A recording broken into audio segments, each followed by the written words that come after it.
বৌদি চলো পালিয়ে যাবো। আরে আমার স্বামী আছে তো। কে কে কে রে? আরে কি হলো স্বামী? জানাবো কে জানে একটা তোমার হাত ধরে টানছিল। ছাড়ো তো, তুমি শুধু আমাকে সন্দেহ করো, ঘুমোতে ঘুমোতেও স্বপ্ন দেখছো। আচ্ছা ঠিক আছে।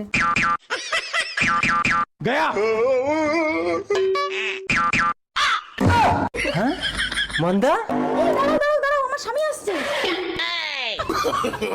আরে তাড়াতাড়ি মুখ ঢাকাও। এই বন্ধু, তোর গাড়িতে কে এটা? নতুন বিয়ে করলাম। তাই কই দেখি। একদম গায়ে হাত দিবি না। তোর বউর গায়ে আমি কোনোদিন হাত দিয়েছি? একটু তুই গায়ে হাত দিচ্ছিস কেন? তোর এডস রোগ হয়েছে না? কি বলো ডাক্তার, আমার এডস রোগ হয়েছে? হ্যাঁ রে মদন, তোর বউয়ের শরীর থেকে এডস রোগ তোর গায়ে এসছে। এই তাহলে তুমি তাড়াতাড়ি আমার গাড়ি থেকে নামো। ও তুমি? স্বামী, ধনুক আমার অসুখের কথা শুনে আমাকে ফেলে পালিয়ে গেল। তুমি ভুল করছো মন্দা, নিজের স্বামী ছাড়া অসময়ে কেউ তোমাকে সাথ দেবে না। আমাকে ক্ষমা করে দাও। ওঠো মন্দা, তোমার কোনো অসুখ হয়নি, এটা আমাদের প্ল্যান।